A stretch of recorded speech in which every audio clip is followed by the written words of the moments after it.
Good morning students.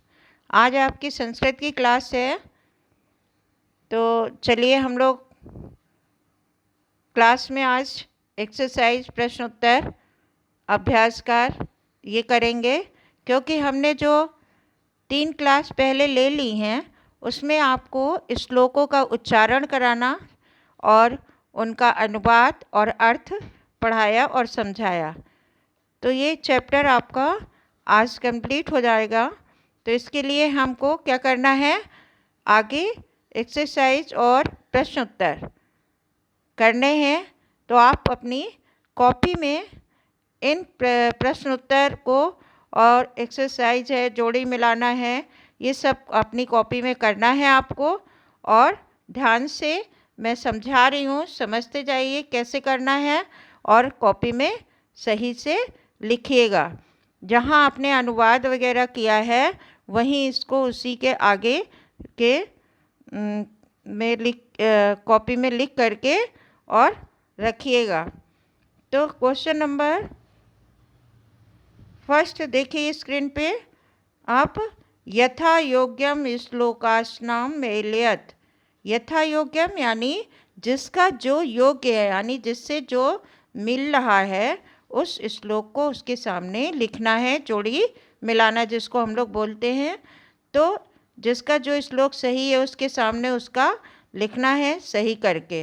ये ऊपर वाला आपका प्रश्न है, धन धान्य विस्मयो न कर्तव्य सत्येन धारते सद्य विरदित, ये सब क्वेश्चन है।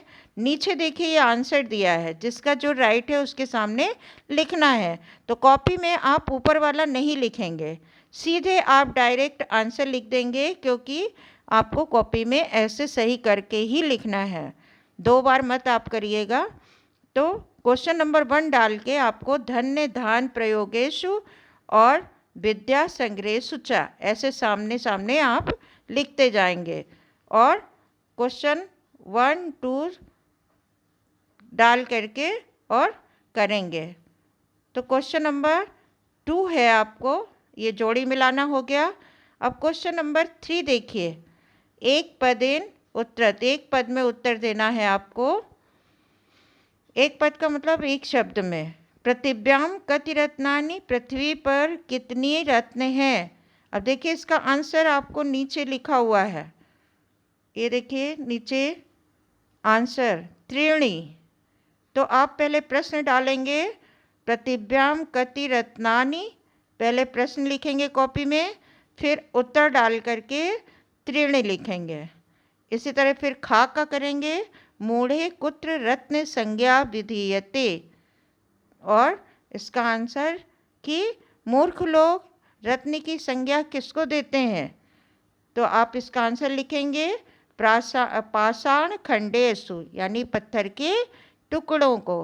फिर गा है, पृथ्वी केन धारिते, पृथ्वी किसके कारण धारित है, यानी सत्येन, यानी सत्य के कारण। फिर है घा, कै सत्संगति कुर्वती, किसकी सत्संगति करनी चाहिए, सद्धि यानी सज्जन लोगों की। संतः भी लिख सकते हैं और सज्जन भी लिख सकते हैं।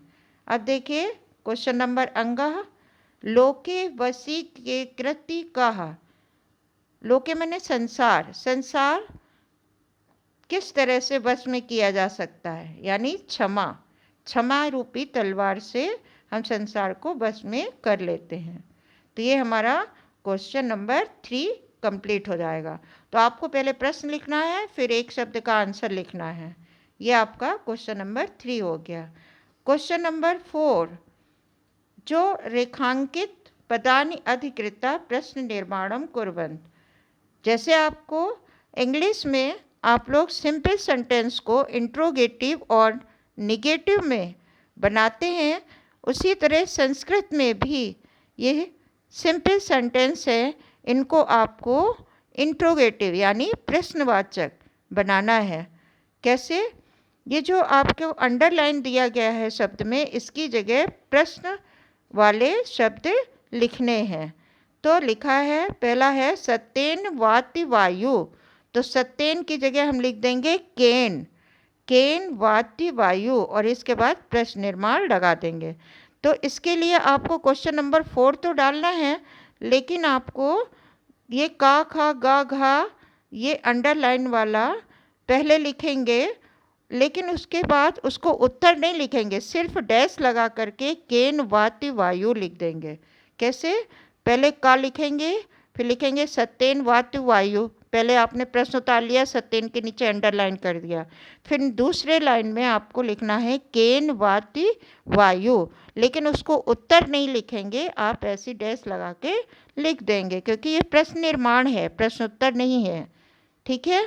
तो इस तरह करके आपको एक एक करके का खा गा उतार के और उसके नीचे डैश लगा के और ये प्रश्न निर्माण के 5 क्वेश्चन आपको करने हैं।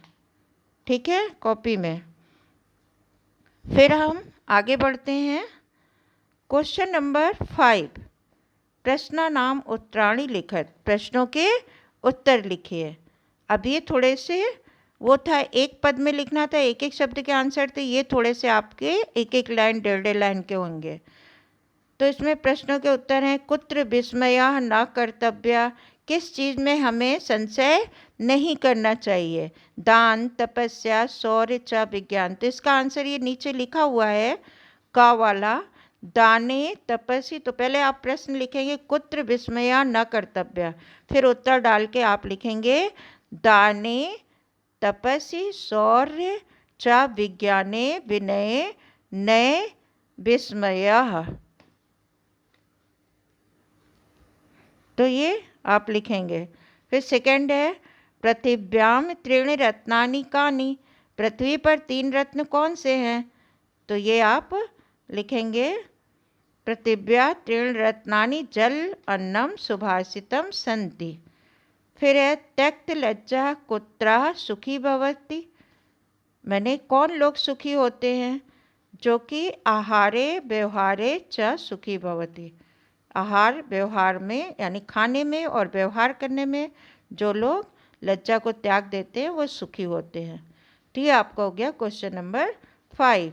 तो प्रश्न उत्तर डाल के आप करेंगे, नीचे से आंसर निकाल के।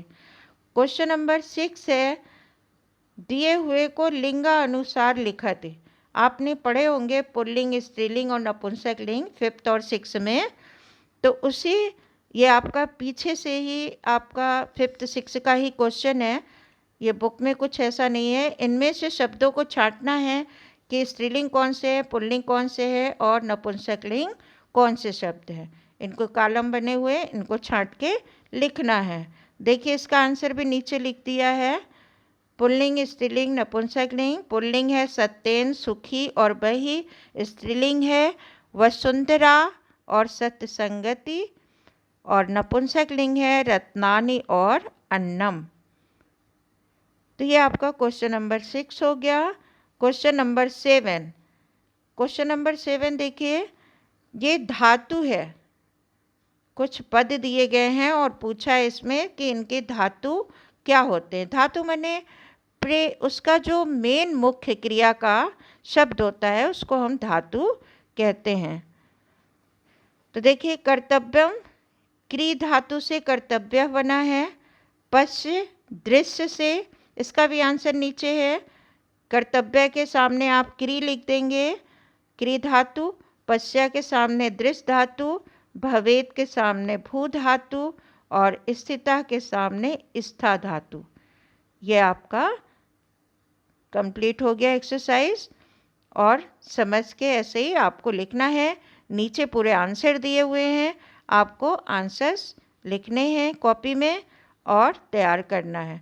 प्रश्न उत्तर के सभी आंसर प्रश्न उत्तर करके ही लिखेंगे, बाकी आप क्वेश्चन नंबर 1 का सेकंड वाला सीधे लिख लीजिएगा, और जो ना समझ में आए आप क्लासरूम के माध्यम से पूछ लीजिएगा। ठीक है? तो आज का ये एक्सरसाइज कंप्लीट हो गया और आपका लेसन भी कंप्लीट हो गया। तो आप कॉपी में इसको लिख करके और सेंड करिएगा, भेज दीजिएगा आज ही। ठीक है? बस आज की क्लास यहीं तक। धन्यवाद।